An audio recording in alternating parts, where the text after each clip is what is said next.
Hello there, and welcome to the second week of the block online. We're glad that you were able to join us tonight, and we will just dive right into things. The last few weeks at the block, and then last week we continued a series called Born Again to be Lit. And we said the basis of this series is that Jesus said that as followers of that He is the light of the world, and that as His followers that we should also be light, be lit, if you want to say it in a different way. And so we're talking about what it means to be lit as the church, and really the whole idea behind this series is what does it mean to be part of the church? What is church? Tonight we're going to be talking about the first part of that acronym LIT, which we said stands for loving, inviting, and together. We're going to be talking about loving God again this week, loving God part 2. Without further ado, we are going to pass it off to Tim. Some of you affectionately know him as Uncle Tim, and he's going to share a little bit about what being part of the church means to him. So when you go to a church, the important part about a church, and, for those of you that went to Spring Hill, you'll understand this the best, and I'll try to explain it a little bit better for those of you that didn't. We saw a speaker there. His name was Nathan, and one of the things that he really pushed on was about surrounding yourself with a community of God. The church, a church, is the community of God. And what's important about that is a support structure. In one of his lessons, he brought a ladder up on the stage, and he said, if I climb this ladder by myself and climb to the very top, it may not be the sturdiest. It might rock a little bit, it might sway a little bit, and I might be a little uneasy. But that's like climbing life by yourself. It's like trying to get to God by yourself. But if you join a church and you join a community of other people who can help you, all of a sudden he brought people on stage and they started holding the ladder for him. And he started climbing that ladder, and it was sturdy, it was solid. It wasn't going anywhere. There were people there to support him in his walk. And that's what a church is. A church is a community. It's a place for you guys to go that you don't have to feel alone in your walk with God, and you can be supported in the things that you do. That's why it's important for the church, and why it's important for you guys to come to the block.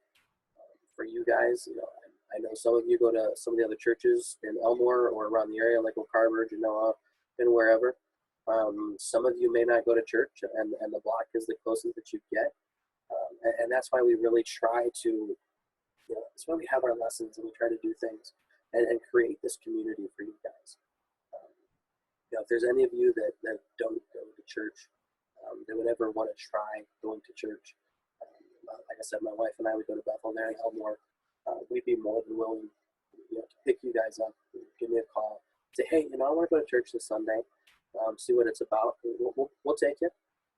I know Dan and Heidi would be more than willing to also. Right now, during this kind of crazy epidemic time, we're not doing in-person church. You can actually watch it online on Facebook. We are doing it on Facebook, so I know a lot of you kids don't necessarily have Facebook, but your parents do. You could ask them to check out Bethel Church in Elmore and check out their Facebook page. You could watch some of the services from there. You can attend the block cyber, like what we're doing right now, the videos that Dan's been doing, and then hopefully once this thing is all over, we'll open the block back up again and maybe get to have another block opening party. That sounds like a good idea. I'll lean on Dan on that. And then we'll be able to go back to the church. So I want you guys to understand that you can be open. I'm not going to judge from any of your walks of life, wherever you guys have been. If you haven't even been to church before, and if tonight is the first time you're checking out the block, if you just started going this year, or if you've been coming to the block for a long time and you've been going to church, one way or another, and even if you're not comfortable in the current church you're at, there's a lot of different options. I want you guys to know that, and I want you guys to know that we are here to support you. I think Dan's going to have a couple other videos maybe of a couple other the leaders sharing their past. I think it's a good idea. It's a way for you guys to get to know us. And I'm going to try to talk to you a little bit more. Maybe we can do a couple more of these videos or sessions where you can get to know us a little bit more on some of our other pasts if you guys want to. Maybe ask some questions to specific people and we'll answer them. Yeah, that sounds like a fun idea. Thanks a lot, Tim. So that was just a short part of video that Tim made for us, just kind of giving his background and his story about his experience with church. And so I want to encourage you guys to check out that full video, which there's a link to below, which you can check that out sometime. And so as Tim mentioned, obviously we're in kind of a weird time right now with being online with church, but we are still the church. And so the reason, obviously, as you all know, that we are online is because of the whole COVID-19 crisis going on, and then the stay-at-home order because of that. And so the question that we're going to kick off with tonight is, what should we do with our extra time that we may have, or our downtime during COVID-19? So that's the question. And I want to ask you guys a question, a rhetorical question to start off tonight, and it's this. So what if teachers said that no matter what you did for the rest of this year, all of your teachers said, no matter what you did, you were going to get an A at the end of this year? What if they said that to you? Would you still, if they said that, would you still do the work that they gave you? So they're going to still give you work. They're still giving you homework, but you're still going to get an A no matter what you do the rest of the year. My question is, would you do the work or would you not do it? I know I probably wouldn't do the work. I don't know about you. I think most of us probably wouldn't do the work because I think that's how we naturally think. We do what we need to do to get to a goal. And so last week, if you watched, we learned about something called justification. And we learned that justification is a theological word. It's a big word for how we're made good with God, or how we're made right with God. And we're good with God apart from what we do. Apart from what we do, because we've been united to Jesus by faith. So faith in Jesus is what makes us good with God. So it's kind of like similar to no matter what we do, we get an A in life because we have our faith in Jesus, or we're good with God. It's not by what we do that we're good with Him. And so then if you go with kind of the natural way of thinking, after learning about justification, after learning that you're good with God, not by what you do, but by having faith in Jesus, if you just go with the natural way of thinking, then it would lead you to think that it doesn't matter what I do on this earth. I can do whatever I want to. I could sin as much as I want. I can treat people however I want to. Kind of like the thought of, I'm not going to do any homework if I'm just going to get an A on the test anyway. It's very similar to that, right? Why am I going to work to become a better person, or love God more, love each other more, if God's gonna give me grace at the end anyways, right? But this is the natural way of thinking. This isn't God's way.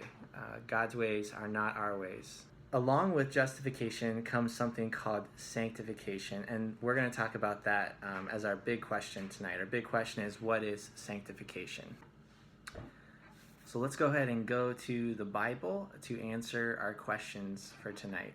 So tonight we're going to be in Titus chapter 2. Last week we were in chapter 3, and we're just going to go backwards a little bit tonight. So if you have a Bible, you can turn it to chapter 2. I'm going to go ahead and read chapter 2, verses 11 and 12. For the grace of God has been revealed, bringing salvation to all people, and we are instructed to turn from godless living and sinful pleasures. We should live in this evil world with wisdom, righteousness, and devotion to God. All right, so point number 1, if you're following along with the outline, is that Jesus brought grace. When Jesus appeared, he brought grace, and grace is unearned favor with God. So Jesus brought grace, which is unearned favor with God. Look at verse 11 again. The grace of God has been revealed. That's when Jesus came. When Jesus came to bring salvation, or to make salvation possible for all people, anyone, no matter who you are, you can be saved. And so the grace of God was brought. And grace just means unearned favor, kind of like what we talked about last week. It's justification just by faith. And so here Scripture is telling us that the grace of God has been revealed, bringing salvation to all people. And so normally, in the natural way of thinking that we would how we would think is that, okay, if grace has been revealed, if grace is here, making it possible for all to be saved, then it doesn't matter what we do, right? But not so, because the very next verse says we are instructed to turn from godless living and sinful pleasures. All right, and so the second point is that the same grace that Jesus brought to make us right with God, is the same grace that teaches us to be holy. Or another way to say that is to be more like Jesus. Okay, so grace, not only does grace give us unearned favor with God, but it also teaches us to be holy or to be more like Jesus. Another way to say holy, the word holy in the Bible, when you read it, it means set apart. Set apart for a specific purpose, or set apart for God. Different than the rest of the world. And so God calls people to become more holy. And that is what sanctification means.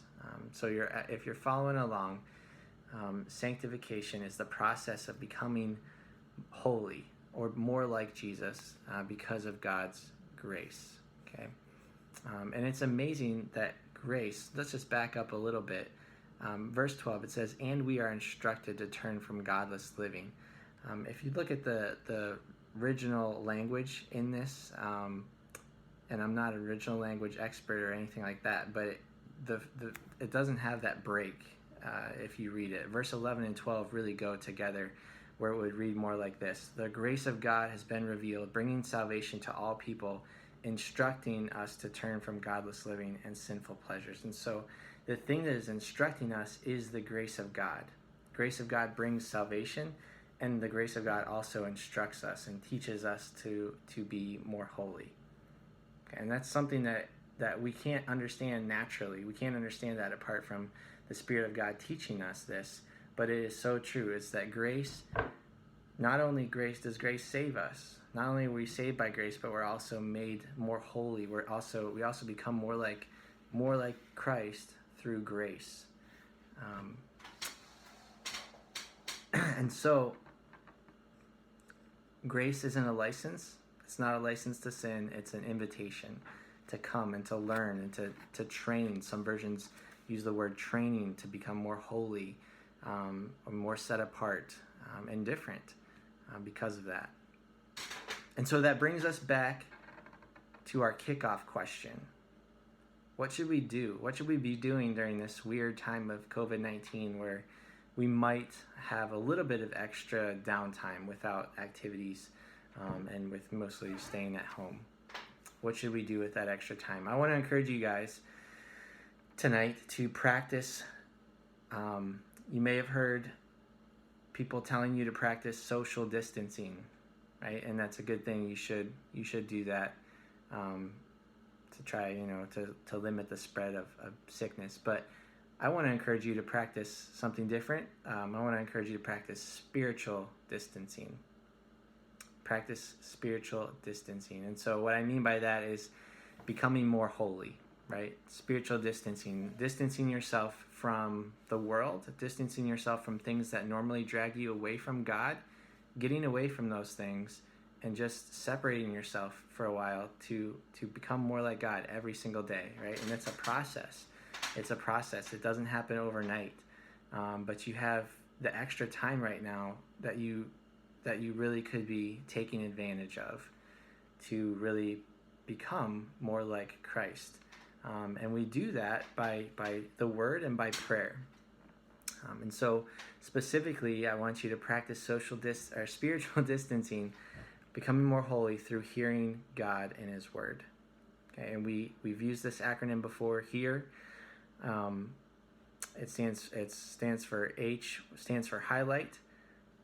So we want you, as you read the Bible, to highlight a specific verse or a couple verses maybe that stand out to you. E stands for explain. Okay, and so explain is when we say what the verse means in the original context, so that we don't take things out of context. So we explain just what the verse means, or what the verse meant maybe to the original people that heard it. And then A is when we take that original context and we take it to today. A stands for apply. So apply is what the verse means to us today, or how it applies to our life. R is how we're going to specifically, you or me, are going to specifically respond that day to the verse. So it might be a prayer, it might be something that you're going to do differently that day, but R is how we respond. And so if we practice this hear method, that we truly hear from God, because God truly speaks through His Word, and there's no better time to be spending lots of time seeking out, trying, praying, asking God that He would speak to you, that you could hear Him in His Word. So as a little extra incentive to do this, if you do a Hear video in the next couple weeks, where you take a little video of you explaining, doing a short Hear journal, then we'll give you a couple of Jeff bucks if you put that up on the social media, a social media site. But if not, that's not the important part. Really, the important part is that you're hearing from God. So remember, this week as you practice social distancing, also be practicing spiritual distancing. Grow in holiness. And so to help you do that, why don't you guys check this Bible Project video out on holiness. There's a link to it right below.